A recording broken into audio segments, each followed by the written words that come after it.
Good morning. Welcome to Tales the Cocktail on Tour, Mexico City. My name's Ann Tunerman. And again, I want to thank you all for being here. And we're kicking off our first set of seminars this morning. I asked to kind of have this room so I could introduce one of my favorite people to you, Miss Charlotte Voisey, who has been involved with all 6 Tales on Tours, and this will be her 10th Tales the Cocktail in New Orleans, so we're very thrilled to have her support over the years. Yes.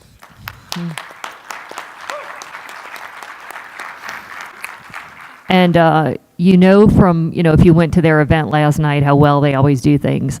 So this is a really great panel on, how to be the best. And I think that all of us that go into business, whether it's a bar, whether a consulting company, whether it's an event, your goal is to be the best. Otherwise, really, why are you, there? So on behalf of Hendrick's Gin, Tullamore Dew, and Monkey Shoulder, I'm going to introduce Charlotte Voisey with William Grant, and she will introduce her panel and lead the seminar. So thank you, Charlotte.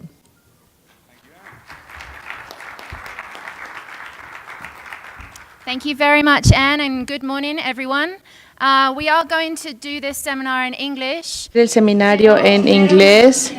But first, I have an announcement in Spanish to remind you that we have translation services. We have live translation, and if you need, you can go to the back of the room and pick up a headset so you will listen to the event in the language of your preference. Because some people got up and still got it. Okay.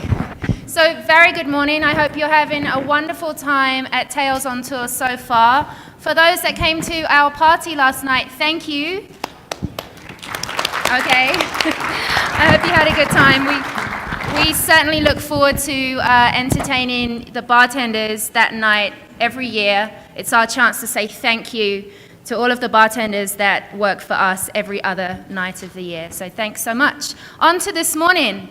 We have an excellent panel for you today. I'd like to introduce Gillian and Tim to you. So first of all, Jillian Vose, the bar manager at the Dead Rabbit in New York City. Some of you would have heard Gillian speak yesterday at the SED Talks. We are so thrilled that Gillian is here with us this morning. She has a unique perspective, as Philip Duff mentioned yesterday, on all things bartending and bar managing. So we've got some excellent stuff from Gillian in store, and she'll be demonstrating the cocktails as we go. This is Gillian. Ooh, that's me. That was me. This is Gillian and her vital statistics, otherwise known as her social media. So do yourselves a favor and follow Gillian on Instagram, Twitter, and capture her on Facebook. Next up is me. I'm Charlotte Voisey. I work on the whole portfolio of William Grant & Sons based in the USA. And as Anne said, I've been an avid supporter of Tales of the Cocktail almost from the beginning, so very excited to be here. And please do follow me on Instagram. We now get bonused on our social media numbers. Thank you. All right, maybe Tim will have better luck. And then last but not least, this is Tim Herlihy, our US National Ambassador on Tullamore Dew Irish Whiskey. Some of you, if you already follow Tim on social media, may know that recently Tim just did a 50-state tour in 30 days, leading up to St. Patrick's Day, which Americans take very, very seriously. This photo is actually of Tim. As they should. Taking his rightful place there, his presidential moment in Mount Rushmore in the US, just one of many highlights on his tour. Tim is a total hero for Irish whiskey, not only Tullamore Dew, but the category, so it's great to have you as well here, Tim, today. So I'm going to hand over to Gillian to kick things off. Hello, thank you, Charlotte. Can everyone hear me? All right. So you have a glass in your hand, I hope, with a cocktail, which is the sour grapes. We're starting off with this cocktail because this is an example or a drink that you would find in our one of the 3 bars that is in the Dead Rabbit in the tap room. So sour grapes, it's a sour variation. And we're going to start off with our bitters, a little bit of burlesque bitters. We're going to do 2 dashes. I'm going to improvise here.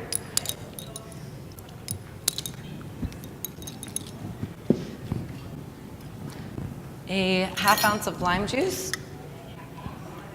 So this is the cocktail that you all have in front of you right now, unless you've already drunk it. And see, I don't make the taproom drinks very often, so please forgive me. A little bit, an apple tarragon syrup that we make in-house that I had to bring from New York and kind of got all over my the dress I wanted to wear today. That was. Remember when I said I had wardrobe issues? That was the apple tarragon syrup. It's just one peril of a traveling bartender. Yeah. At least my last trip, I got a raspberry fortified wine all over my entire suitcase. So this was a blessing. Actually. Entire suitcase. Yes. At least you had a theme for the week. Yeah, but when it's dried, not so much. And we're going to shake that up. We're going to serve that over ice.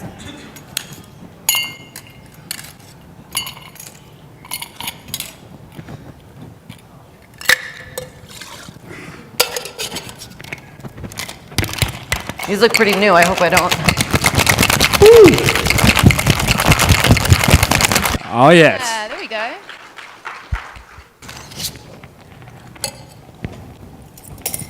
It's nice to see you mixing with gin, Gillian. Everyone assumes Irish whiskey, so that's a No, I mean, what's change. with our menu? You know, yes, Irish whiskey is a focus. However, it's about, I'd say, 40% of our menu, but everything else is a nice diverse selection of spirits. So gin, Genever, mezcal, tequila, a lot of Scotch whiskey, blended Scotch, single malts.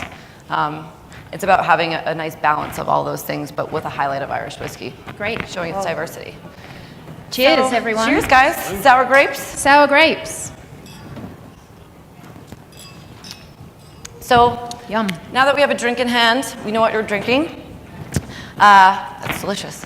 I'd like to talk a little bit about, I understand that maybe some of you thought that Jack would be here today. He does send his apologies for not being able to attend this week. Unfortunately, he wasn't well enough to be here, but he sends his love, and hopefully he can make it down to Mexico City during this year. So Jack is there on the left, or your right, in white, and then the other founding co-owner is Sean Muldoon there on the left-hand side. And these guys are the two guys that came up with the idea of the Dead Rabbit. It's their vision, their passion, their creativity that really drive our bar and drive our staff to do what we do on a regular basis. And they've done pretty well so far, I think.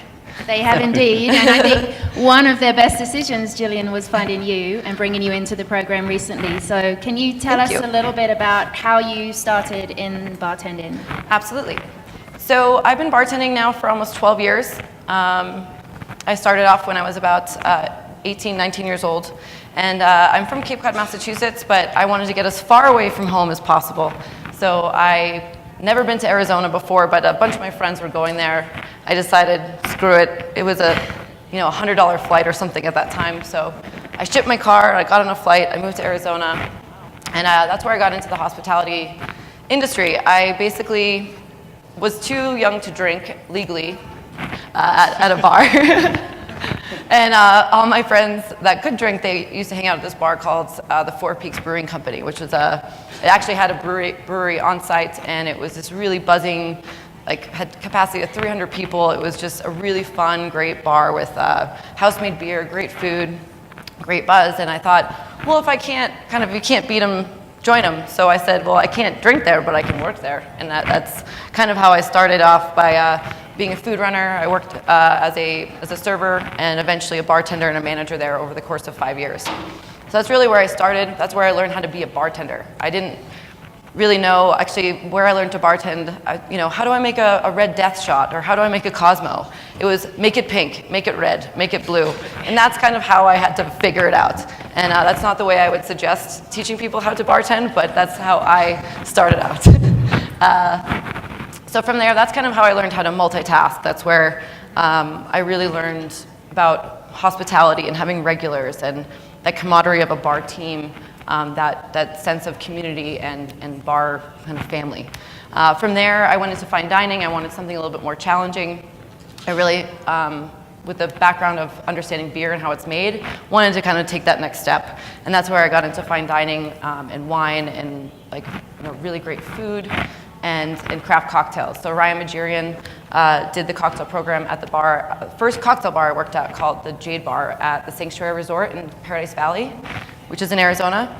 And that's where I met kind of my mentors, Jason Asher and Micah Olsen, who now have continued on to do great things within Arizona. And finally, I kind of hit a ceiling as far as, there wasn't a whole lot of, I could stay in Arizona, but I wanted to be closer to home. And I came back to the East Coast, and that's where I found out about the Bar 5-Day program, which is Beverage Alcohol Resource. And that's, I thought I would just come and take the course, and then I said, you know what, screw it, I'm just gonna move there. And I moved before, 2 days before I made it, before the course, and that's kind of where everything started to kick off. And that's the networking and knowledge I've learned from that particular course is still paying off to this day.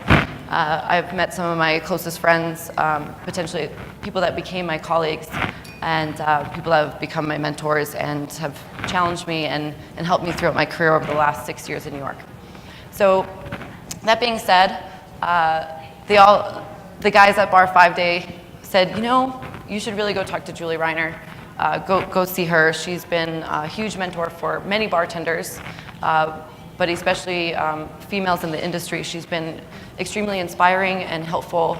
And although she was opening up Lani Kai, her partner, Christine Williams, was there the day that I showed up, and she has a fine dining background. So I went in and said, hi, I just moved to New York like a week ago, and I was told to come here. So I ended up getting a job as a manager. So I was trained as a bartender to help fill in, but I was more a management role, more like a glorified bus girl, but that's pretty much what I did. But it was actually I was very thankful that this was my first job in New York, because I think going into a bartending role right away would have been, I think I would have sunk a little bit. I like coming from Arizona and not as much cocktail experience, I didn't really know what I was getting into coming to New York. So I think this is a good way for me to look at some of these wonderful bartenders who had a lot of experience and really see what I needed to study and the expectation of what it takes to be a bartender in such a competitive market.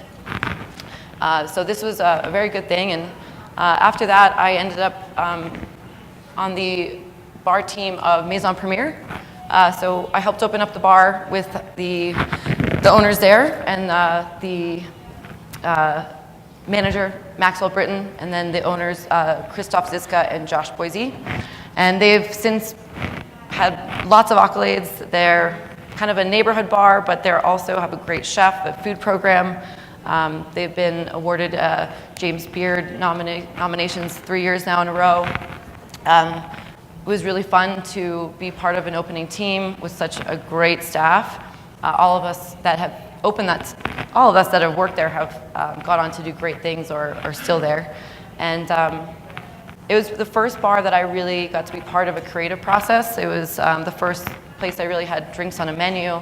I got to help set up the mise en place, and how the bar is today is something that still stands as what we created. So that's really special, and it was a really great learning experience. And definitely opening up a bar, especially in that neighborhood at that time. I remember going to meet Maxwell for my interview, and there was nothing around. He's like, I'm running late. Can you dip into a coffee shop? Because it was freezing. And I was like, I don't know where to go. And now it's this bustling neighborhood. If you've all been to Williamsburg or heard of it, it's kind of like the new trendy neighborhood. But 6 years ago, it was a little bit more desolate. And it's definitely been a big part of the growing neighborhood. And now there's, I mean, you guys have been, there's bars and restaurants every other second. Yeah, that's true, but Maison Premier remains kind of a beacon in the neighborhood, I think, and one of the best bars still in the country, in the city. Yeah, So, absolutely. Yeah, they've gone on to do World's 50 Best along with Clover as well. So from there, I had a very good You may opportunity. begin to realize Gillian has quite the CV. How many bars that you've worked on are in top 50? I think all 4. Yeah. Take a bow.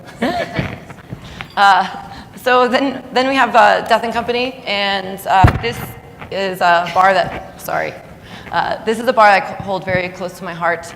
I love very much. I still frequent and call the guys that work and own this place some of my closest friends. But I actually got this job by having the head bartender, Thomas Waugh, coming in every Friday night and watching me work at Maison Premier when we were 3 deep in the weeds with service tickets and going crazy. And one day he comes in and he said, "Do you have a resume?" I go, "Yeah, I have a resume. What of it, you know?" And he's like, "Well, can I have it?" I said, "Yeah, sure." Not thinking of it, but ended up working there and eventually a year later becoming the bar manager there for over 2.5 years. So this was definitely my first big management role where it was a general manager and myself really kind of taking the reins and myself overseeing the creative process, hiring, unfortunately sometimes firing, and dealing with a very old building in the East Village, which that's a whole other seminar. So this bar is amazing. It's definitely one of the classics, and it's definitely to be thanked for being one of those kind of pioneer bars that have really set the tone. And I've learned a lot from Phil Ward, Brian Miller, Thomas Waugh, Joaquin Simo. These people have really taught me how to be a drinks creator and how to really run a team and how to be empathetic and simple in a way.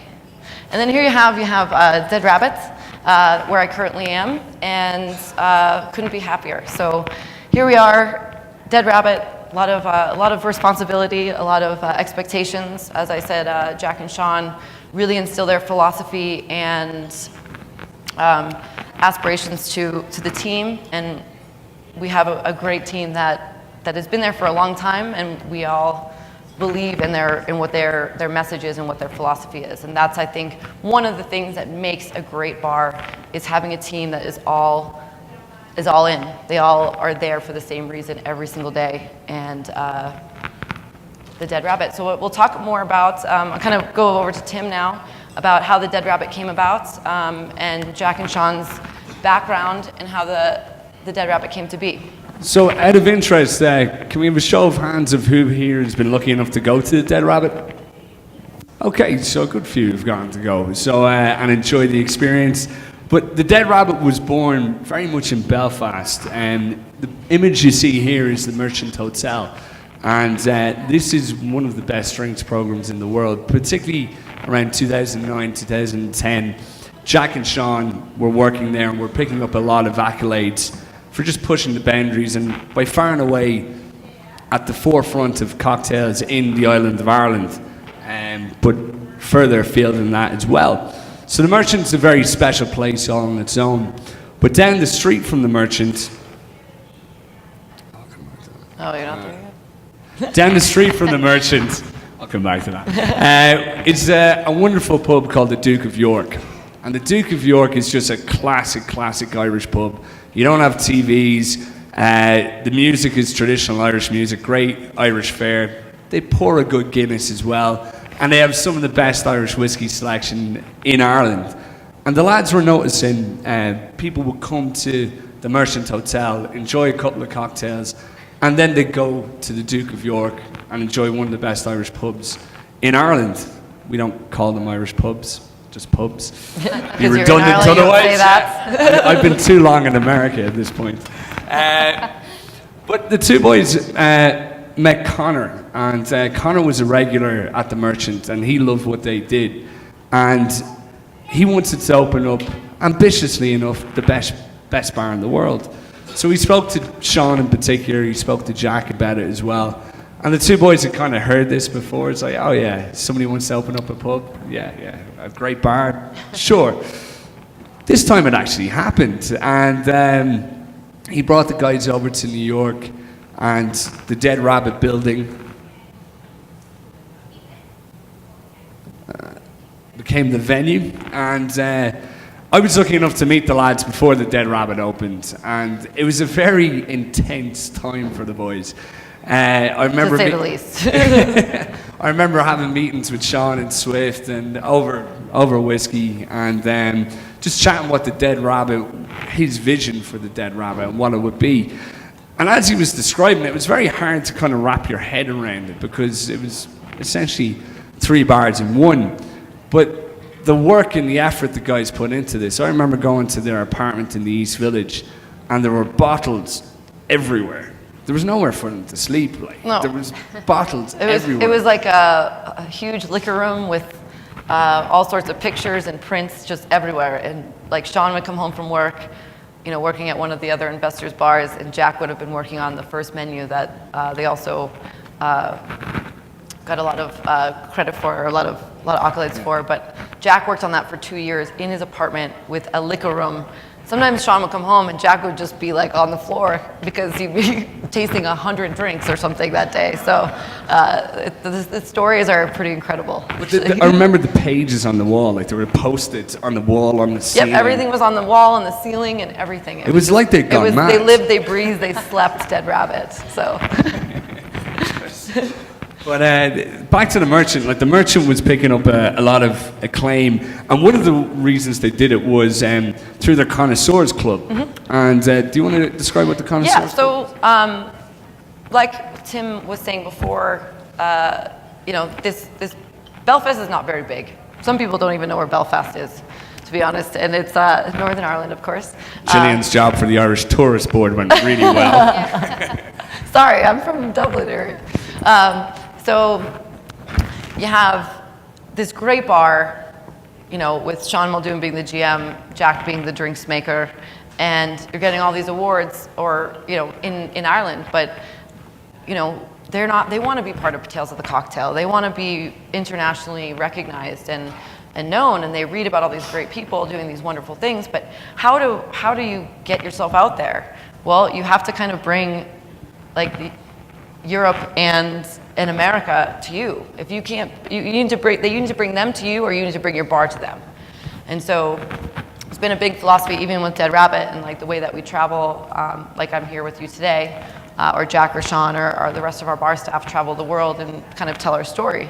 It's the same initial idea of this Connoisseurs Club, was to bring these iconic people of the bar world to their bar in Belfast and do these wonderful events at the Connoisseurs Club. This is an example of one of the pamphlets that would have been there, a night at the Merchant Hotel. They've had the late Sasha Petrowski, Dale DeGroff, Dave Wondrich, Ian Burrell, all sorts of great people come over and do guest shifts and do speeches, just like we are doing here at Tales. And that's what really got them known in the outside world of Ireland, and that's when they won their three Tales of the Cocktail awards in 2010, which is kind of crazy, being that it's a hotel bar in Belfast. And that's Jack, I think, what was he, 19 there? My favorite thing is when Jack went over to the Tales of the Cocktail award ceremony in New Orleans, he wasn't allowed in. He couldn't get in, he had to stay in the hotel. He was too young. Yeah. You make a great point though, Gillian, if I can just jump in for a second.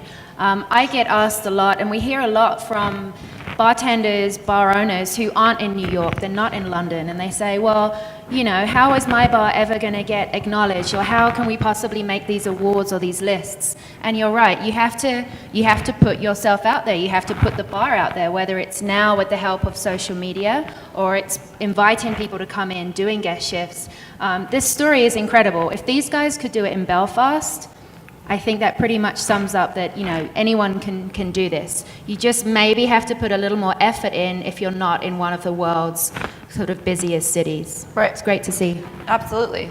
And that's where, we have one of our major investor, Connor Allen. This is his wife there in the purple, right outside the Merchant Hotel, but he was a regular at the Merchant, and he's actually in the finance world. He works he's an analyst for the New York Stock Exchange. He's never been a bar owner, but he loved going to the Merchant. He saw what these guys were doing. He said, if you can do this in Belfast, imagine what you can do in London or New York. And so he said, hey, if you want to do this, I will fund you and I will help you. And he knew now the guys that run some of the most successful bars in New York City, and got partnership with them. And that's kind of how this empire has started to even build even more. And we'll talk about kind of our future projects at the end of the seminar, but let's just show you the Duke of York. So Connor says, hey, you have to come up with something that's going to be timeless, something that is not going to be there tomorrow and gone the next day. It needs to be a concept that will stick, something that's believable, something that, like, New Yorkers especially, they're not stupid. There's too many other options out there to be full of it. It's time, you need to come up with a concept that is going to be there forever. And so that's when Sean comes in. He's the thinker. He's the guy that really comes up with every little detail in that bar. Sean has thought of it. Like every little thumbnail or anything in that bar, Sean has had a dream about it. He's thought about it. He's researched it. And as much as it can be kind of annoying sometimes, it makes for the best possible bar. And it makes sense, and I'm really glad that he exists and does those things, because I don't think I could. I do the drinks and the managing of the bar and all that, but that's where he really, really thrives. And he thought, okay, how can I bring these two bars, the Merchant Hotel and the bar that we love to hang out in, the Duke of York, how can we bring those together and make this something that New Yorkers are going to love? How can we make this successful? And so with the partners, they found this building, which one of the owners, Peter, owns, and that's what the building. So the building is actually within a historical part of New York, kind of like the Francis Tavern district. It's like a skew of buildings on that corner. And so they thought, okay, how do we link Irish and American together, downtown New York? How do we link the time frame of okay, well, we know that Jerry Thomas's first book was in the 1850s, which is the book you saw before. Now we have downtown New York. How do we bring this all together? And so this is downtown New York in the mid-1800s, and that long strip down in the middle there, that's Broadway. That's where Jerry Thomas would have been working at a bar at that point. If you go over to the right, that's the South Seaport there. That's closer to where the bar would actually be, and closer to what we call the Five Points, which was this kind of treacherous area of town that a lot of immigrants came in from, especially the Irish, and all these gangs would be running rampant and crazy. And we decided, how do we bring this all together? That's what was going on. And so that's when Sean just Googled it. And and this is what came up. Drum roll, please. So Sean just Googled it, and Irish American, and up came the gangs of New York, and then Dead Rabbit was one of the gangs. It wasn't named after the movie; it actually was a thing, and so that's kind of where the name came from. It's actually kind of a simple answer to the question. It's kind of a weird name, as Sean likes to say, but there is a purpose for it. You mean to say he's not a Leonardo DiCaprio fan and love the Dead Rabbit gang? He does. He actually lives down there, so we see him often. But yeah, so that's kind of how the name came about. And then with the name of the Dead Rabbit, we kind of roll into the rest of the menus, the story behind it. You have John Morrissey, who is right here. He was the leader of the Dead Rabbit gang, and a lot of the menus and the stories which we tell within those menus are based on this man's life. So he was a gangster. He was a fighter. He was a coal miner. He was a gambler. But then he also became a politician. I mean, this man was all over the place. And so our current menu, or our previous menus, were based on his life in different stages, and now it's currently the resurrection of his death in the 1970s. Like, it's kind of all over the place, but we've researched this man a lot. And actually, there's a documentary that Sean's in that's really fun to watch. Oh, yeah. But again, like, showing the Irish-American connection, bringing them together. This is kind of when the potato famine was happening. There was a lot of civil wars. This is when a lot of people were coming over from Ireland, and the 5 Points were kind of at their worst, I guess you could say. Way to paint a picture about Irish people here. I'm Irish. But then, do you want to talk about maybe kind of why Irish whiskey, why the standing bar, So the Duke of York was a big favourite of both Jack and Sean's, and it's known for its Irish whiskey collection. And during the research time when the two boys were in New York, they would visit any and every bar, just dissecting it, figuring out what makes it tick. I remember going with them, and I learned a lot just to see how they would dissect the bar. It became to a point where I would stop bringing them to certain bars because they would steal the joy out of what I liked about that bar by just dissecting it more and more and finding out what was wrong with it. That never bothered me. But one time they went to Prime Meats, and wonderful bar. And I think it was Jack or Sean, they were looking to have an Irish whiskey, and they had none. And that was kind of the genesis, the eureka moment where the two boys were like, you know, we can not only open a great bar, but we can be a real showcase for the thing we love, which is Irish whiskey. So it was that moment there where they were like, listen, we can be the spotlight, the showcase for Irish whiskey in America. It probably started off in New York, and just little did they realize that they would be a showcase place for Irish whiskey. It was never the intention to be that platform for Irish whiskey. But when they asked, you know, if you call Sean goes, do you call yourself a classic, like a cocktail bar? And the bartender said, well, yes. Well, would you consider an Irish coffee a classic drink? And they said, yes. Well, then if you don't have Irish whiskey, then how do you make an Irish coffee? They said, oh, well, we use bourbon. And that was kind of like, ouch. That's like putting, you know, vodka in place of, you know, for Manhattan. And to them, you know, I mean, to any of us. And so they said, this is a real problem. Like, you have all these beautiful spirits. It is. They were right. Yeah. You know, you have all these beautiful eau de vies and scotches and things that they'd never seen before. And they were in awe of it. But then when they didn't even have a bottle of Jameson, it was kind of, they were in awe. And they said, if this bar manager at a great bar like this thinks this way, imagine how many other people think this way as well. And how can we can do something about this, you know, with our bar. And so they went in to research the standing bar because originally the tap room, they wanted to make a standing bar, which would have been classic in the mid-1800s. However, they realized that women coming in from work after a long day are going to be pretty pissed off if they have to stand holding a martini or a glass of wine in their hand. So they said, okay, this isn't going to work in our bar. However, you know, they did come up, thankfully, with this Irish whiskey eureka moment, as you were saying. So that's kind of, you know, you have the opportunity to move to New York. You have bringing that Irish-American connection to New York. You have the time, the place, the concept, and now we have the not standing bar and Irish whiskey. But then also, there's a lot more that goes into it. It's also the aesthetic. Like I was saying, Sean thinks about everything. This is actually their apartment, as we were saying, just covered in prints about selecting what's going to be on the walls. And currently, we have, say, about 175 pictures in the parlor alone. And then downstairs, we have like authentic photos of like true Irish tradition, like in the tap room, like hanging in black and white photos. And this is the tap room. As you can see, the photos are up top, and maybe you guys can talk about your experience at the the glory of the tap room is you walk in and it's narrow, so it has that instant atmosphere, and it's the kind of place where you walk in. There could be 10 people at the bar.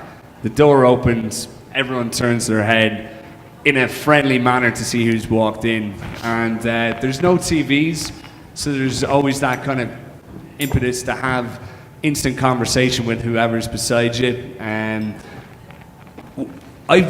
During my 50-state tour, I went to a lot of Irish pubs. I did 50 states, 50 Irish pubs, all in 30 days. I can tell you two things. I went to a lot more than 50 Irish pubs. And Tullamore Dew tastes exactly as good in each and every state.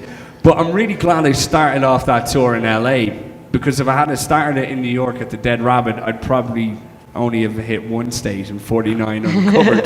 Thanks, Tim. But it's fantastic. There's sawdust on the floor. You have 185 plus Irish whiskies. The biggest selection in America is second biggest in the world. Great for live music. There's a wonderful corner there, Henry's Corner, where you'll have traditional Irish music. And to kind of give Sean's perspective on the attention to detail, in that corner, the bar is lowered. And the reason it's lowered is for the musicians, when they're playing, they're sitting down, so it's lowered so that they can reach for their pint or their Tullamore Dew without having to reach high up to the bar. true. They have this lower ledge. And Jill has spoke about the photos on the ceiling, the pictures on the wall, and what I love about it is every wall tells a story. Whether it's Henry's Corner or at the back, it's the grocer at the back. And it's very traditional to have groceries in Irish pubs, particularly rural Irish pubs. And the reason is rural Irish pubs were basically the one-stop shop for these communities, these villages, these towns. Your pub would be not just your favorite local watering hole, but it'd be your place where you get your groceries, your hardware tools. Sometimes they even doubled up as undertakers. It was that much of a one-stop shop. The Dead Rabbit hasn't gone as far to be an undertaker as well. No, but we're not there these yet. rural pubs in Ireland, and there's still some of them today, you will buy your groceries and then go up to the till, and you won't just order a whiskey, you will stand there and drink your whiskey at the same time. It's not a bottle shop and a grocery store, it is a pub and a grocery store, and the guys captured that with the grocers at the back. I mean, it was a traditional tavern in the 1800s would have had to have, well, we'll show you a picture later, but it would have said grog on the outside. And that's because of what Tim just said. You'd get your whiskey and some of your groceries from the same place, or it would be kind of like a speakeasy, or something to kind of hide the fact that they're actually a bar when things were not necessarily illegal. It was even before Prohibition, but it was more for tax purposes. People didn't want to actually have to pay taxes on these things, so they kind of pretended they were a grocery store when they were actually selling booze. And so this is kind of that concept. We sell like beans and mushy peas and t-shirts and menus and all that kind of stuff, but it's just that kind of fun little concept that it's the Dead Rabbit Grocery and Grog. And it's kind of to pay homage to that time frame, which our whole entire bar is. At the same time, it's great Irish fare, phenomenal selection of Irish whiskey, great music, brilliant atmosphere as well. Okay. I rarely move on from gin, but now I'm thirsty for Irish whiskey. Yes. So Gillian, talk us through the next cocktail that you guys already have in front of you. All right, so here we have the birthday suit. And Not all at once. no, this is on our current Volume 4 menu, and I really wanted to showcase Tullamore Dew, especially, and Irish whiskey into it, like a white Sazerac style cocktail. I had never seen it before. I thought that was kind of something that I would like to have, and so it was one of those hot damn moments where I kind of thought of it and made it and nailed it after a couple of tries, and I was pretty happy with myself. So I thought about Tullamore Dew, its diversity, because it's 3 different styles of whiskey blended. It was just really nice. That goes with bitter, Boker's bitters, a little bit of chamomile, kind of soft and grassy, and kind of a fruity fortified wine, either Coquille Americano or Lillet Blanc works. A little bit of a rich cane syrup. And then, of course, Tullamore Dew. We're going to do 1.5 ounces. I'm sorry I don't do mils.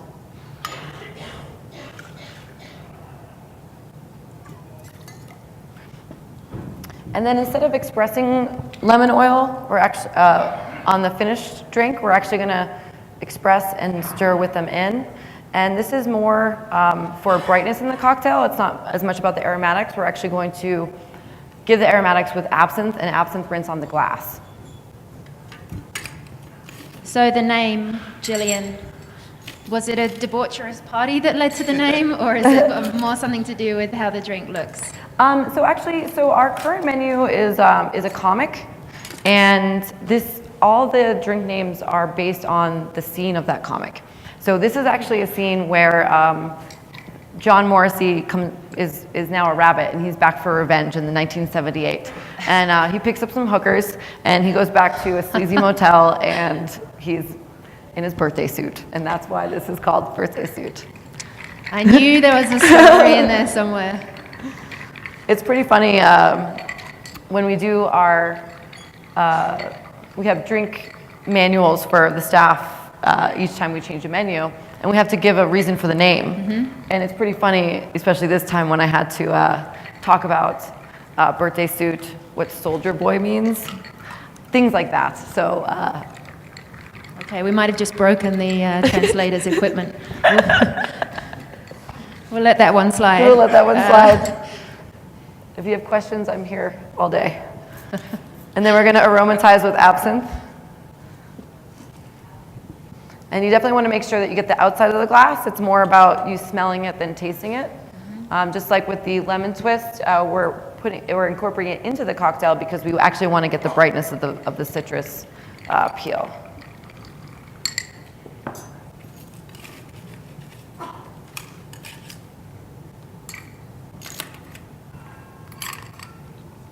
Jill, on the current menu, there's 30 drinks, is that right?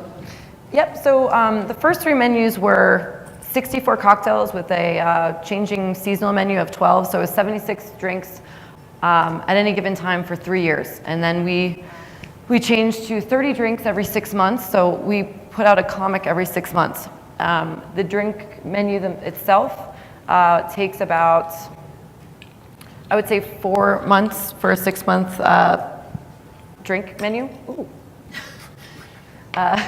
So I mean, the larger books would take about 8 months. Wow. I would usually start in August, and it would go to print in like January.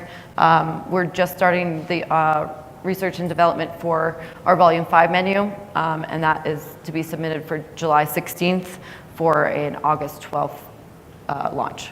So that's how much time goes into this kind of thing. That means we have a lot of education, a lot of us coming together to do all these things. But then we'll talk about this. This is the parlor. This is where you'll find those cocktail menus.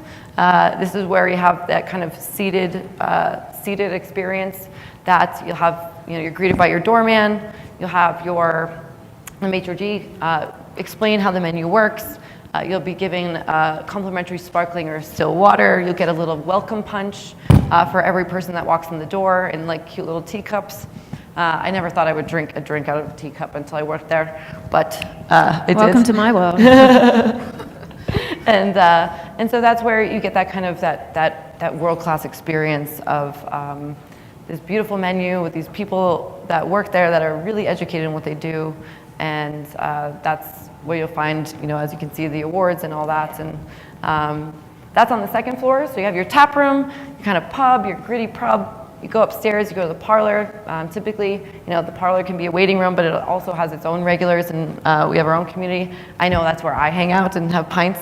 And then you go up to the third floor, and Tim, maybe you can explain about that. Yeah, this is the occasional room, and what I love about walking up to this room is it kind of feels like a granddad's garage. Ever since now, what I mean by that is there's all these tools on the wall. It's exposed brick. There's a lot of cooperage tools that are used for making casks to mature whiskey. And then there's that attention to detail that Sean is known for, a story on every wall. And this is very much the educational hub of the Dead Rabbit. You guys have done many seminars, many either brand educations or Dave Wondrich nights as well. And it's a great place to host private parties as well, as well as having it as an outward educational experience. So big Irish whiskey view here as well. Yep. So we only keep Irish whiskey on the back bar of this bar. So that's our main focus. We also do an Irish whiskey academy, which is going on in a couple hours actually. But so that's, we really wanted to dedicate this room to Irish whiskey as a whole, and also it is used has a lot more table space. As a business model, this is genius because you have, your tap room is open 11 a.m. to 4 a.m. every single day. And then you have the parlor we use for lunch service, we use the tables. But we only open the parlor for that style of service with the drinks at night, but we utilize the room for like real estate, I guess you could say. And then the third floor, we now open 3 days for lunch. We open on Friday, Saturday, and Sunday for lunch. And so, when I come in at 3 o'clock in the afternoon, all 3 floors are packed.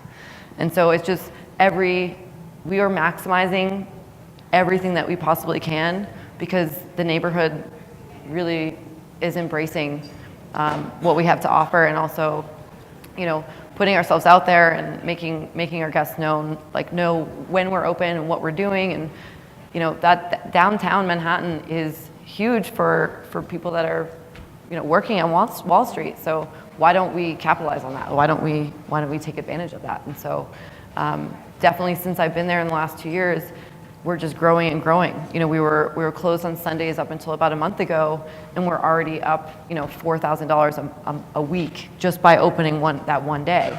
Although it sucks for me to not have that for R&D as a business sense, it makes sense. And so, just making sure that you're maximizing your space, and it is extremely important. So, education more? No. Yeah, actually, I want to ask, Dead Rabbit's been open now 3.5 years? 4? Yeah, we turned 3 February 12th. And what was it like for you joining an existing program, or your journey to the Dead Rabbit even? Well, it definitely was a very tough decision. Like I said, I love Death & Company. It's a wonderful bar with wonderful people. And so when I was driving home from Cape Cod, and I got a text message from Jack to meet for coffee, and I didn't think anything of it. We were friends, and I thought, he probably just wants to, shoot the hay and have a coffee. And, I said, sure, why not, I'll meet you tomorrow morning. Well, we can grab a coffee at 9th Street Espresso. And so I go there, and he's asking me all these questions. And if you know Jack, he's a thinker as well. He's constantly, his brain is just, it's like it keeps going and going and going. So he's asking me all these questions about my management style and things I've done and all these things. And I said, Jack, cut the shit. Who are you trying to take from me? Yeah, I thought he was going to try to hire one of my bartenders from Death & Co. And I said, who are you taking from me? And he looks at me and goes, you. And I go, no way. And I got up and, I said, thank you. And I'm very happy, we're launching the Death & Co. book, and, I'm a big part of that, and it's the wrong time, and I'm very happy. And I walked away, and I said, oh my God, you don't just say no to something like that. You have to think about it. And so I called my best friend, and I said, she goes, you don't just say no, you have to think about it. So I called Jack back about 20 minutes later. I said, I'm really sorry, I declined. Can you give me a couple days to think? And he laughed, and he said, of course.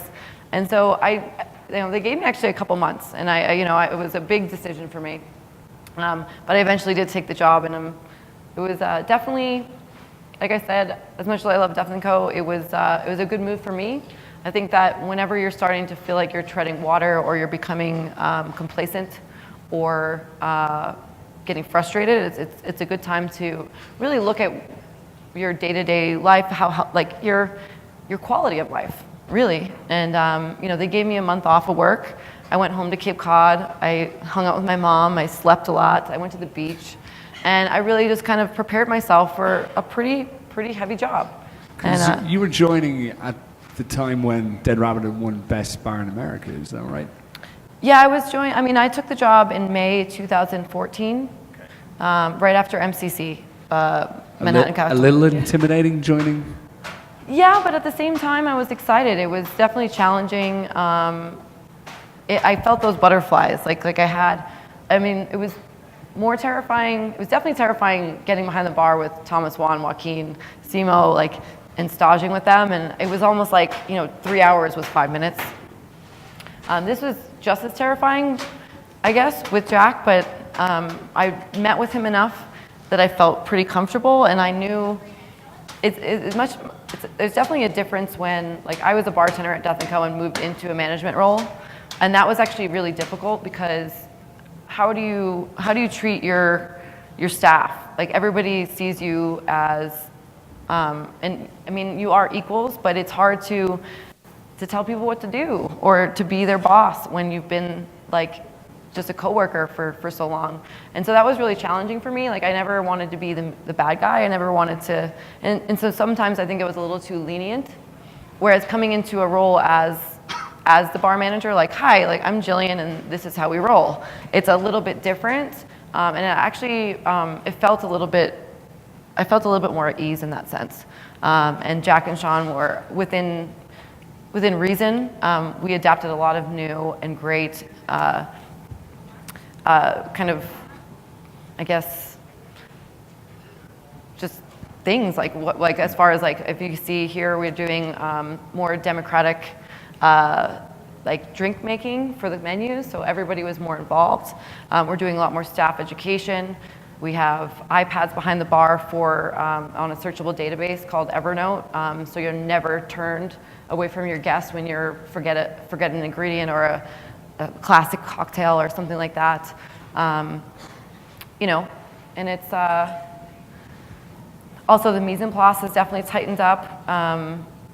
You know, our efficiency behind the bar is extremely important and something that we have constantly been innovative with.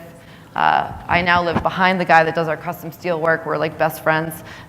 So it's just constantly thinking how to make things better and also incorporating our team into, like, their ideas and what they think, you know. I mean, obviously not everything's gonna happen overnight, but it's important that our staff has an input on what happens on a day-to-day basis and that they're also involved. So I kind of, like, I delegate a lot of things, like, you know, Madeline, for instance, you know, she's in charge of getting, you know, a lot of our herbs. And, you know, Greg is in charge of kind of doing a lot of our photography for Instagram and things like that. Long Tai, he picks up more shifts than I can't even imagine. He also works at PDT, and, you know, Jesse Vita is now taking on our new project alongside Jack and myself and Sean. And so everybody's growing together. Everybody has a big role in what we do on a day-to-day basis. And I think that's really important when you have a team. You can't be a dictator. You can't tell people what to do just because I said so. There has to be a reason for it. And, you know, that's really important when you're running a team is to make sure that you actually are a team. And that's worked really well, I think, for us so far. So this is a parlor. Just to show you a little bit of the mise en place. There's 283 cheater bottles. And I know I sound like a horrible person for doing that to my bar team, but it actually it works. So the cheetah bottles are the small bottles, right? So you'll take the liquor or liqueur out of its original bottle and pour it into a smaller bottle so that you have them easy at hand when you're making drinks, just in case anyone wasn't sure. So the cheater bottle, yes, they're all in a certain order so that it makes sense to us. So each row of cheater bottles will be in alphabetical order, depending on the style of spirit or syrup or fortified wine. So it becomes a muscle memory. I'd say when we change a menu, it takes 2 to 3 weeks for us to really get acclimated and feel comfortable with it and not really have to look.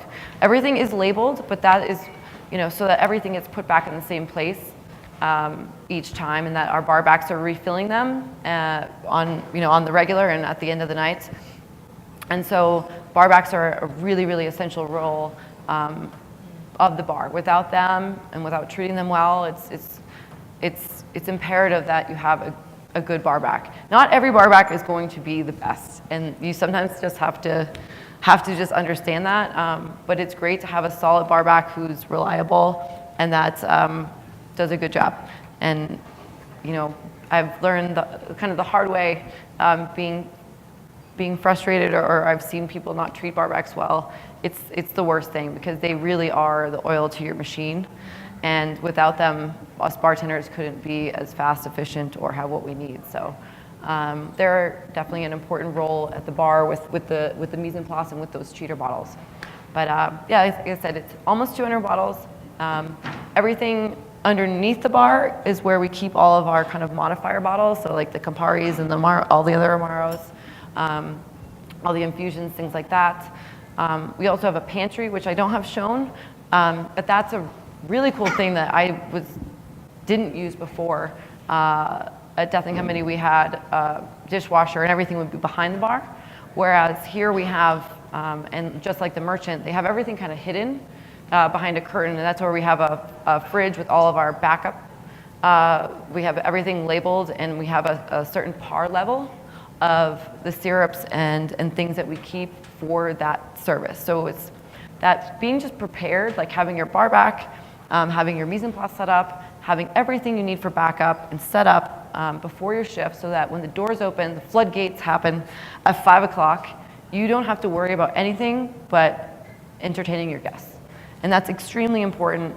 There's so much work that goes into running a bar, especially at this level, but in any way, shape, or form, it's really important that you're prepared so that once you do open those doors, it's only about the guests and making the drinks and having a fast, efficient, and fun service. You know, it's just, it's as simple as that. And Charlotte, you've been to many, many bars. What is it for you that stands out about the Dead Rabbit, particularly the parlor, or your first thoughts on when you went in there for the first time? Yeah, so it's, the Dead Rabbit is an amazing bar for many of the reasons that Gillian's described, but the true test is if the guest understands that and believes that, right? The attention to detail is second to none, and likewise, I had the tour before the bar had opened, and Sean explaining, he even ripped off they were still building it, but kind of took away the front of the bar and showed us that he had replaced all of the piping to be original copper piping from the 1850s, and we were just sort of blown away. But there's definitely, there's a standard of excellence in service, in quality of drink, in bartender style and acumen, that is known at the Dead Rabbit, that's truly deserved. And it's the small touches, like you sit down and you get a little amuse-bouche of a punch served in the little teacup, like Gillian said. The cocktail menu, you will have drinks on there that blow your mind, that you've never come across before. We live in a wonderful time of mixology, and a lot of the drinks that we have are twists on classics or improved versions of other drinks as we grow and learn as a community. There are very few bars, I think, that have what I like to call original thought cocktails, and I think the Dead Rabbit is absolutely an example of one of those, from Jack's brain and also from Gillian's and the rest of the staff, as we learn that it's a team effort. So I think it's truly an original place, an excellent place in terms of standard, and it's the ambiance is wonderful. It's not stuffy.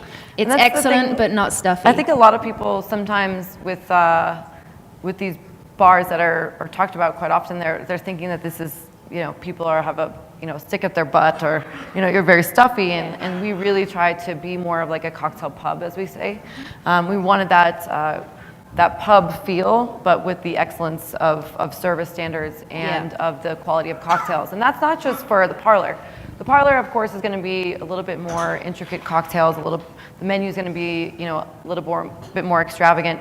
But that's why we have the other 2 floors too, that you can spend the whole night there and go to 3 different style of bars. Yeah. And that's really cool, and that you can have your pint and your shot of whiskey, but then you can go and have a fancy cocktail upstairs, but it never does feel stuffy or arrogant in any way. And that's really important, that we have that really relaxed style of service, with a couple of rules in the parlor. I'm sure there are rules, yeah. You don't mess with Jessica or maitre d', you just don't want to.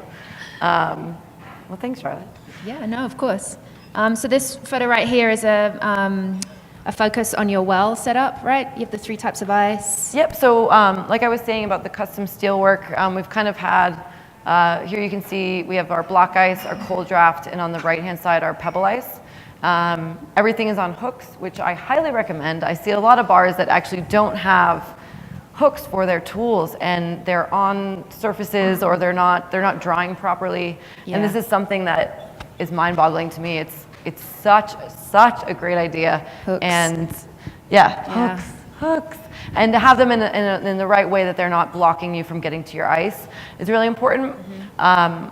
Also, you can see on the top left there, we have our ice scoop, which is was hard for me at the beginning to get used to because I was so used to it being in a different area, but I couldn't live without it now. It's out of the ice. It's according to the health inspection rules in America at least, and this really just keeps your station very clean.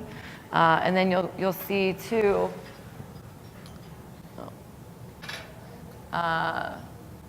Here is kind of like a different view where you can see all of the tins. You can see our dip sink, our dump sink. We have custom steel for when you have muddled items or anything cream. We have a compartment that you can put that in, so that's not hitting the dispense where you're hitting like other people's drinks that they've actually drank out of. You're not putting your tin into that same exact compartment. And so that's really important. And you're also wasting less water because you're not dirtying your sink as much. So this is the way that I would set up my station. You have your bitters to your left. You have all those other cheater bottles to your right. And then anything fortified and citrus is going to be, and syrups that we use a lot of, is going to be on your right. And so that's another view. Like we said with the database, that kind of weird looking black thing on the right, that would be where we would hold an iPad, which would have our Evernote system, which is our searchable database. So that it's especially helpful for new employees and also for when, like I said, a classic cocktail that you might have forgot the spec or you're unsure, or maybe a drink off. We try to be able to make any drink off of any menu if it's not a perishable item. So we'll have as many ingredients as possible to make any drink that we've had on our menu over the course of the last 3 years, unless it's something like a syrup or a juice that will obviously go bad. So, yeah. And this is the grog shop, Tim. Yeah. Yeah, Tim. Jeez.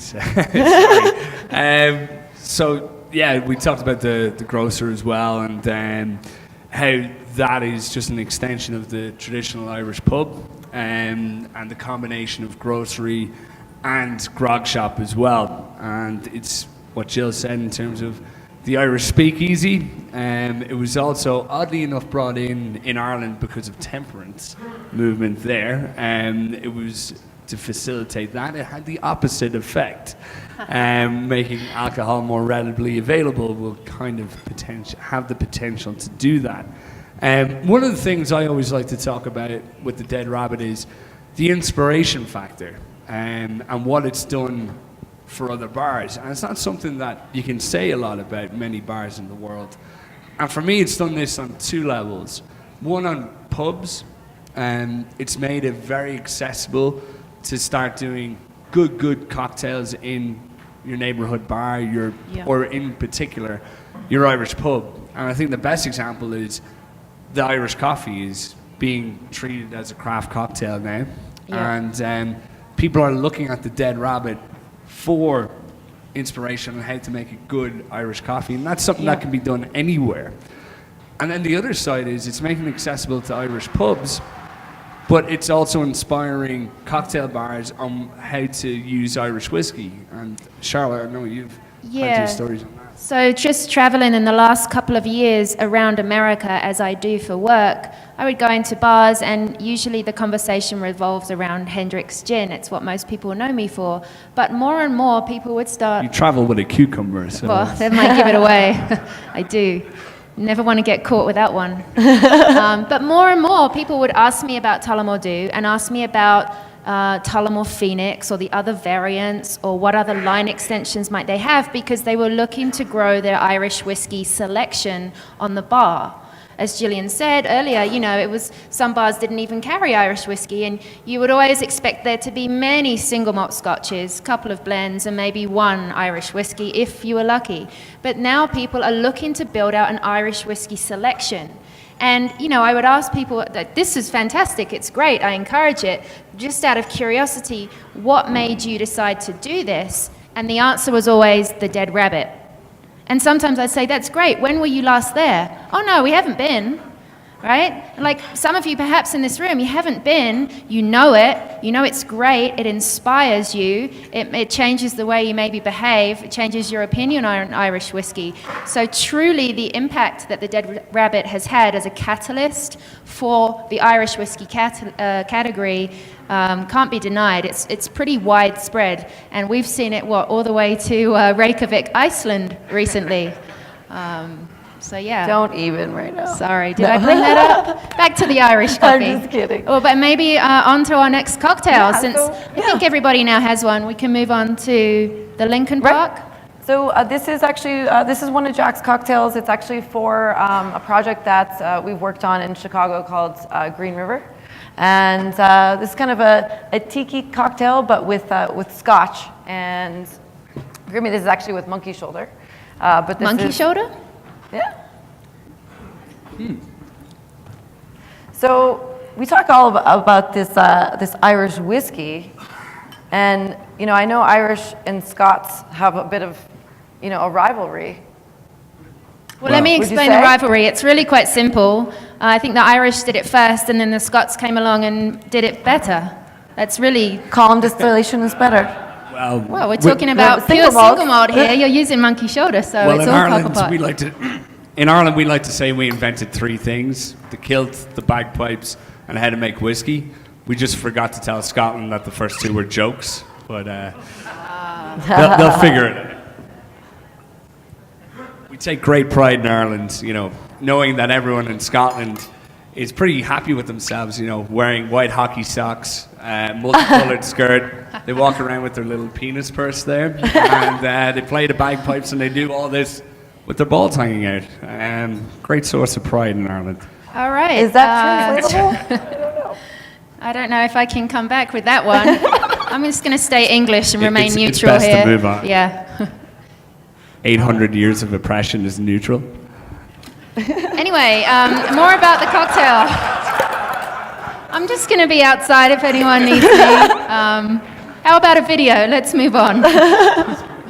So, monkey shoulder, you mentioned. Has anyone heard about anything fun recently with monkey shoulder? No. That wasn't rhetorical. Has anyone heard about anything recently fun with monkey shoulder? All right. Well, thanks for the demo, Tim, but I think we'll go to the professionals for... Yep. I don't know what I'm doing. For the demonstration.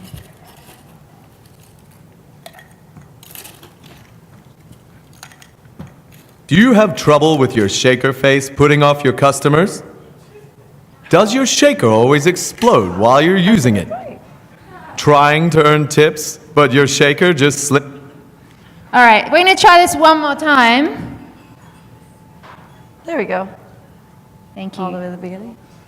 Do you have trouble with your shaker face putting off your customers? Does your shaker always explode while you're using it? Trying to earn tips, but your shaker just slips and slips? Don't you hate that moment when your fingers freeze to the shaker? Do you have a problem fitting multiples of the same cocktail into one shaker? Don't you hate when you can't get your shaker apart? Monkey Shoulder has the answer to all your problems. Monkey Shoulder proudly introduces the Conga Shaker. Say goodbye to your awkward shaker face and watch those tips fly in. Control your shaker with maximum precision. Let no drop of your precious cocktail be wasted. Conga's Bakelite handles mean all grip and no slip. You can now use hand cream even while you shake. The Conga Shaker easily handles multiple drinks. You can build a whole round in one shake. Now with smart new locking mechanisms, it's easier to open than ever before. Say goodbye to your old shaker. Say hello to Conga. Order now. Order in the next 10 seconds, and you will have ordered in 10 seconds. Hey, so thank you very much, Monkey Shoulder, for that. Literally an infomercial break in our seminar. It doesn't get much better than that, right? Okay. So cheers, everyone, to the Lincoln Park. Does everyone have a cocktail? Cheers. Yum. That's good. It's delicious. Okay. All right. Hope everyone's awake and enjoying their liquid breakfast. All my company. All right. So we've talked a lot about the bar and the Irish whiskey and all that, and our traveling, and it's important this day and age that, you know, when you have a bar, it's not just about the bar. It's also you're a brand, and that's how we kind of think of ourselves. It's selling yourself as a brand, and that's incorporating every aspect of what we do. We do a lot of social media. We actually have a design team in Belfast called Drinksology, who do all of our menus, and we from there hire an artist that does all the graphics, and then we also have somebody who helps us with the research of that and also does all of our social media, Michael Murray, also out of Belfast. From there we have Hannah Lee Communications. She does our PR, and then we also have the team on the ground, Jack, Sean, myself, and our bar team, as well as a general manager, Melissa Cousins, and an assistant general manager, Jessica Friedman, and then a head server, Laura Torres. So it's a lot of people come together to make all of this work. And it's important to know that it's not just, it would be impossible if it was just Jack and Sean, or Jack, Sean, and myself. We really rely on our people to help us out, and also the relationships that we have with brands, such as with William Grant, to do things like we're doing today. It's all these relationships and that kind of community that comes together that really makes this work. And as far as the branding goes, Drinksology, anything that you see that has Dead Rabbit or our logo or anything like that comes from Drinksology and is like Sean's thing. So when you see our menus and all that, yeah, of course, like we have a say in it, or we can give our opinions on it, but essentially Sean is the write-off of all of this kind of stuff.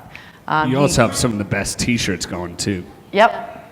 And I wish I had one of Greg modeling, but yeah, we sell these. This is what the tap room and the occasional room bar staff would be wearing for their shifts, and we also sell these. So as part of that grocery and grog, mushy peas and crisp, but we also do sell all of our merchandise, including the coffee that we use for our Irish coffee. Our new Irish coffee recipe actually was we did with Dale DeGroff, and it was really fun to spend the day with him and come up with a new recipe. And he does not like the nutmeg. Jack loves the nutmeg. Yep. That was a big debate, but Dale won that round. But yeah, we for now, exactly, until he's not looking and we put nutmeg on it again.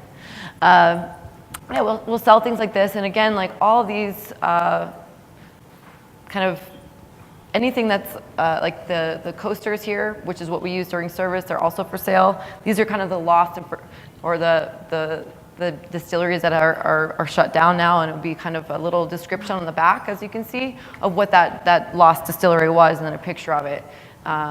So it's pretty cool. We're trying to tell a story in everything that we do, and make sure that everything's relevant, and also that we do our research and we're not giving information that's false. So everything has a reason, and it's important that you don't just do something to do it. You do it because it makes sense.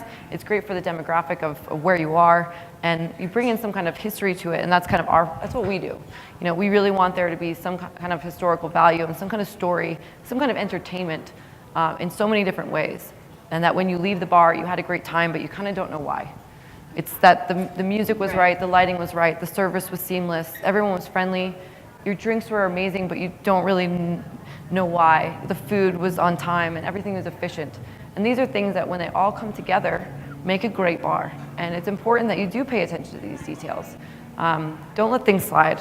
It's not like we get angry with our staff. It's just that we keep them on their toes, and we check in with them on a daily basis and on a regular basis, and that's they're happy. A happy staff, a healthy staff, people that have their time off, people that are given the right tools to succeed is really what comes down to a great bar. So, killer team, best bar in the world, best bar menu as well, Tales Spirit Awards. Award winning, what's next? Well, we are working on a new project. It's called Blacktail. It's already up on social media. You might have seen that Sean and our kind of design team, Michael and Richard, were in Cuba recently, and they were researching for this new bar. So this is Pier A Harbor House. It's a historical building in Battery Park in downtown Manhattan, about a 7-minute walk from Dead Rabbit, and it overlooks the Statue of Liberty. It's like right there in the mix of things. You'll see, when you're walking over, you'll see lots of selfie sticks, lots of Statue of Liberty foam hats and all that kind of stuff. But when you finally get there, it's a big, beautiful white building that used to be used for immigration, kind of A-list immigrants. If you had a little bit extra money, you could go through Pier A instead of Ellis Island. It's been used historically for other city, I guess, uses, like for, police patrol and water patrol and things like that. I think The Godfather 2 was filmed in part of it. Cool. It's a pretty cool building, but it's built like a ship. It's on a pier, so as a bar manager, like figuring out the plumbing and where everything's going to go has been really interesting to learn about. But the idea is that it is Havana. We're kind of bringing you to a place where during Prohibition, Americans would go down to Havana to escape the dryness and get to imbibe. And this is really taking kind of like that outlook on the American bar in Havana.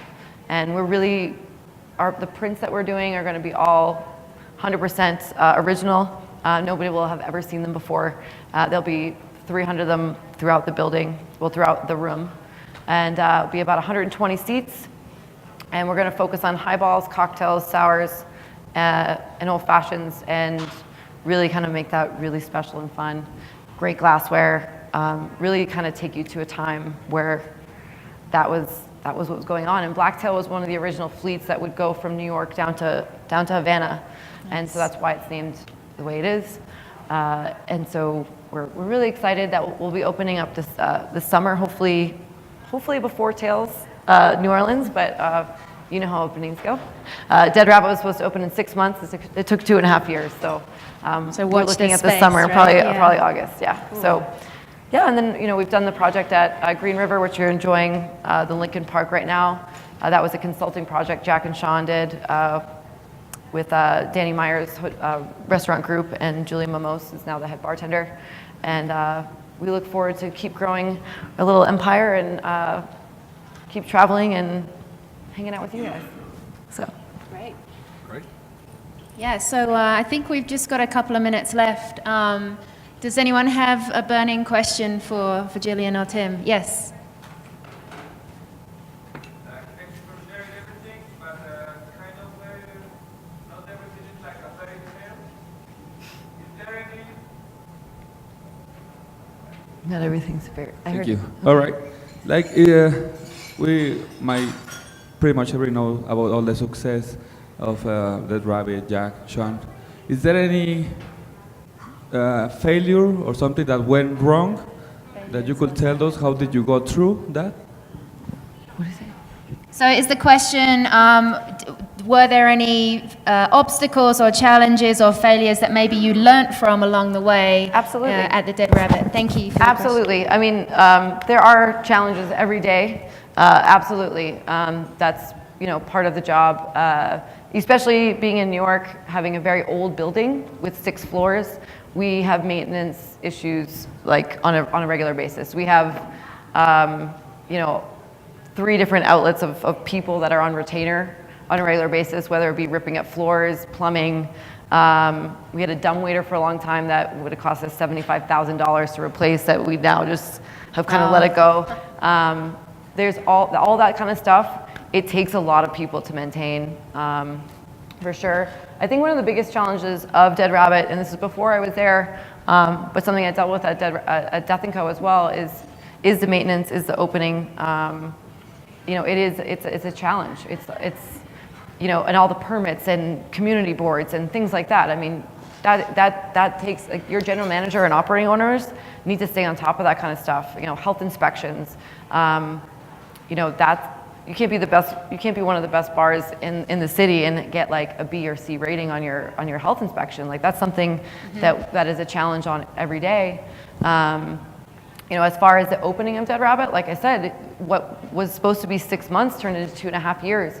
Can you imagine leaving your hometown, coming over to a foreign country, not having a pot to piss in, having no money, barely a job, coming up with this concept, coming up with a space, a concept, a name, but really not making any money, being away from your wife, like for 2.5 years, that's a huge challenge. And at one point, Sean almost gave up, Jack almost gave up. They almost said, you know, screw this, we're going back to Belfast. I miss my family. This is a pile of balls, basically, and this is not happening. And so that was, you know, Sean, when he tells the story, you can see the emotion in his face and in his body language, how hard that was. And, you know, opening up your bar, like, I mean, I'm not a bar owner. Eventually, you know, I plan on staying with the team and growing and hopefully eventually having some equity in a bar with them. However, it's something that you really have to take seriously. Like your sweat equity is extremely, you need to get a lawyer. Really, really know what you're getting into and understand that opening up a bar is like having a baby. You're gonna be, you're not leaving home for about 2 years until the daycare is well and good, you know, and it takes that great bar team to treat the bar as if it was their own. I know that the bars I worked in, that's how I'm passionate enough about the bars I've worked at, that I do treat it as my own, and it's important to hire like-minded people like that really believe in the bar, in the philosophy, in the work ethic, and everything that your owners have to say and do. And if you're not on board with that, then you shouldn't work there. And also so, did I answer your question? Okay. Yeah, I think we have time for one more question if anyone has one. Okay. Otherwise, we can, yep. Would you like to open your own bar? So that is a question I get a lot. I'm happy in my role now. Like I said, opening up a bar is a huge commitment, and it's a huge commitment, and also you really have to protect yourself. You should have your own money or have a very good contract for your sweat equity. A lot of people say that they have sweat equity and they don't realize that they actually have like 3% of a bar that doesn't really make a whole lot of profit. So it really doesn't mean anything. So it's something that I would love to do as long as I'm continuing to get a salary elsewhere, as well as continue to be a working bartender until I have enough income that I don't have to be behind the bar. But that's extremely important that you understand that when you go into it. So owning my own bar is not a priority for me, but being part of a great business with great partners and people who have the equity behind them is something that I plan to stick with, because it's kind of where I'm at right now. So eventually I will hopefully have equity if it's the right time in my life. Yeah. So we've time for a couple more questions as well, if anyone else has another one. If not, I'll tell you why I'm so happy to be in Mexico. This is my question statement. But before I got into whiskey, I was an egg farmer in Ireland. Oh, God. You may be questioning Tullamore Dew's recruitment policy right now, but I assure you they only hire the best egg farmers to be the brand ambassadors. So the reason I'm so happy about being in Mexico is Mexico has the highest per capita egg consumption in the world. 330 eggs per person a year. So on behalf of myself and my father, who have the egg farm, we would like to thank everyone in Mexico for keeping the price of eggs so high. So, big thank you. For anyone that wants to know a little bit more about eggs, and I'm being serious here for a moment, in New Orleans at Tales of the Cocktail, myself and Nathan, I saw him kicking around there, and a guy called Nick Wright from Suffolk Arms. We're going to be hosting a seminar on excellence, the story of eggs in bars and cocktails. So everything fizz, sours, nog, flips, many egg puns in our excellent extravaganza, and of course, which came first, the chicken or the egg? Sorry.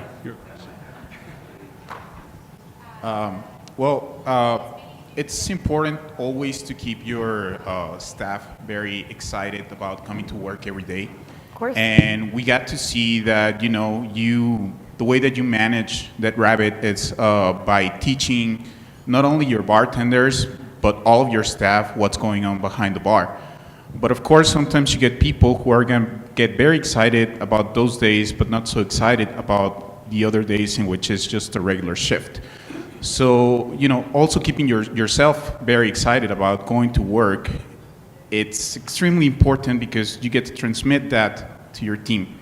So how do you deal with this situation? How do you mentally prepare yourself to get everyone else around you excited about coming to work on a daily basis?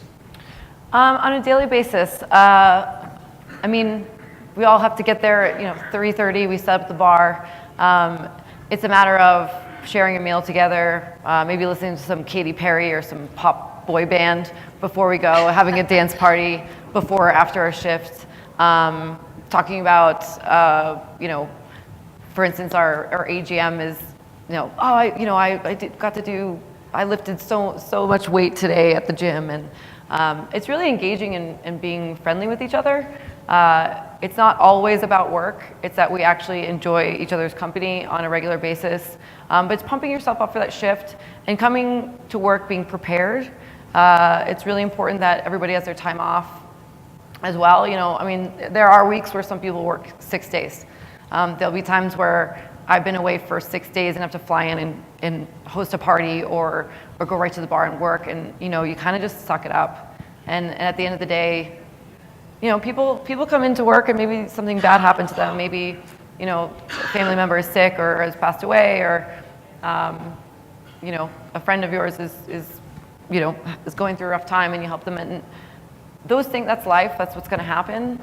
But it's important that if people need the time off, that they're okay to come. They know they can come talk to us and get that time off, or we'll cover the shift in a crisis or something. They should feel comfortable enough to do that, but also and that we're compassionate about that. But at the end of the day, too, you come to work and sometimes you have to brush it off and just smile and just focus on being there, and that's kind of the message that we send to our staff. But they should.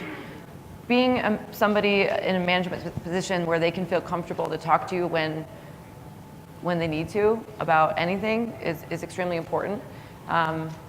Being able to take criticism, being able to give criticism, and having your staff understand that criticism isn't necessarily a bad thing. It's something to make you better, and that our intention is to make you be the best that you can be and to give you the tools that you need to do that. And so that's kind of how we work as a team. Does that answer your question? Okay. I look forward to hearing a lot more Katy Perry at your bar. Yeah. Another question? Okay. All right, well, in that case, I'd like to thank Gillian so much for her inspiring talk with us today, as well as yesterday. There's so much to learn from Gillian's story, and the key thing that I take away is these things don't happen overnight, whether it's to become a successful bartender or to become the world's best bar and win awards. The message here, as you've seen quite clearly, is it takes a lot of hard work, commitment, learning from mistakes, working, honing your skills. These things don't happen overnight. If you're sitting out there dreaming or hoping to aspire to a career similar to Gillian's or some of the other presenters that you've seen around this week, the key message is stick at it, work hard, do the right thing, learn from everyone you can who's around you. These things don't happen overnight. It's not about luck. It truly is about hard work. So congratulations to everything you've done. Thank you, and thanks for having me. Yeah, of course. Thank you, Tim, for being here. Thank you. Thank you to Tullamore Dew, to Monkey Shoulder and Hendrix for sponsoring the session. And lastly, of course, thanks to all of you guys for choosing to come sit with us this morning. Enjoy the rest of the day and the rest of Tales on Tour. Thank you. Gracias.